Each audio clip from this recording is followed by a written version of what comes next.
ल, आज नेपालको राजनीतिमा गएको त्यो भुइँचालोको कुरा गरौँ जसले सबै कुरा हल्लाइदिएको छ। स्क्रिनमा हेरिरहेको यो नम्बर 182 यो कुनै सामान्य अङ्क होइन।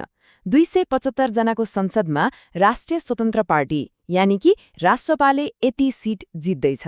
यो त बहुमत मात्रै होइन, यो त राजनीतिमा आएको एउटा सुनामी हो, झण्डै 2/3 हो। तर यो अङ्कले एउटा ठूलो प्रश्न खडा गर्छ। आखिर यो भयो कसरी? एउटा भर्खरै बनेको पार्टीले कसरी राजनीतिको नक्सा नै बदलिदियो? र अब के हुन्छ? नेपालको भविष्य कता जाला? ल, यो पुरै कथालाई राम्ररी बुझ्न हामीले यसलाई 5वटा भागमा बाँडेर हेर्नेछौँ। सुरु गरौँ पहिलो खण्डबाट, एक राजनीतिक भूकम्प। किनभने यो नतिजाले नेपालको संवैधानिक इतिहासमा साँच्चीकै एउटा नयाँ अध्याय सुरु गरेको छ। अब यो कुरा किन यति ठूलो हो भने यो संविधानको धारा 76(1) सँग जोडिएको छ।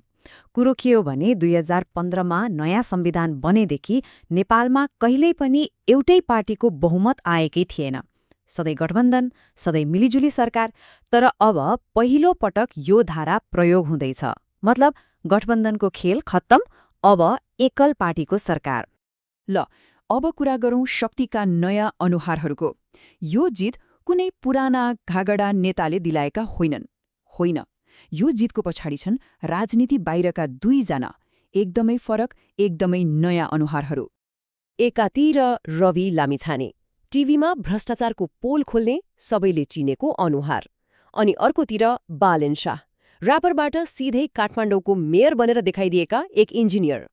सोच्नुस् त, एकजना मिडियाका हस्ती, अर्का शहरी सुधारका नायक।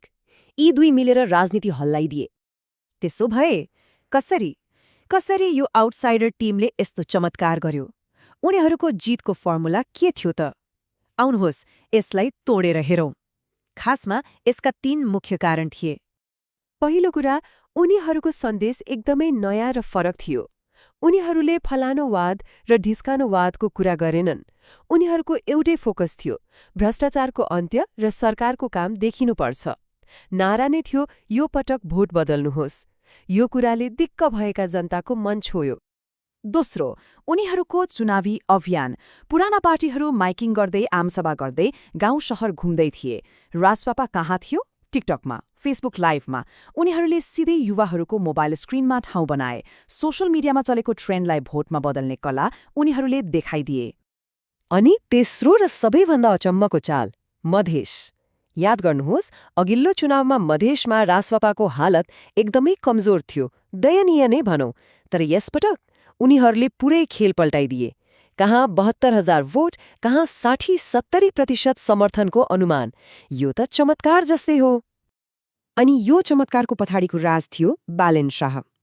जब उनीहरूले बालेनलाई प्रधानमन्त्रीको उम्मेद्वार घोषणा गरे र बालेनले मधेसमै गएर त्यहीँको मैथिली भाषामा भने मधेसको छोरो पहिलो पटक प्रधानमन्त्री बन्दैछ, त्यो क्षणमा त्यो एउटा राजनीतिक भाषण मात्र रहेन, त्यो मधेसको भावनासँगको सीधा संवाद बन्यो। अब सरकार त भन्ला, तर राजपापाको भिजन त्योभन्दा धेरै परको छ। उनीहरू सत्तामा बस्न मात्र आएका होइनन्, उनीहरू त पुरै सिस्टम नै फेर्न चाहन्छन्। आउनुहोस्, उनीहरूले नियम कसरी पुनर्लेखन गर्न खोज्दैछन् त्यो हेरौँ। उनीहरूले 3वटा ठूला संवैधानिक सुधारको प्रस्ताव गरेका छन्। 1. प्रधानमन्त्री जनताले सिधै चुन्ने। यसले गर्दा सरकार फेरिरहने झन्झट हट्छ। 2. संसद पूर्ण समानुपातिक बनाउने, ताकि हरेक समुदायको आवाज सुनियोस्। अनि 3. स्थानीय तहमा पार्टीको चुनावै नहुने, ताकि विकासमा दलीय राजनीति नलागोस्। यसबाहेक अरू पनि सुधारका कुरा छन् जसले शक्ति सिधै जनताको हातमा दिन्छ। जस्तै चुनाव जितेर गएको नेताले काम गरेन भने उसलाई फिर्ता बोलाउन पाउने, चुनावमा उठेका कोही पनि मन परेनन् भने नो भोटको अप्सन रोज्न पाउने, अनि विदेशमा बस्ने लाखौं नेपालीले पनि भोट हाल्न पाउने। यी सबै निकै महत्त्वपूर्ण प्रस्तावहरू हुन्। न, योजनाहरू त निकै राम्रा छन्, तर भन्न जति सजिलो छ, गर्न त्यति नै गाह्रो। यो विशाल बहुमतसँगै अब आउँछन् विशाल चुनौतीहरू।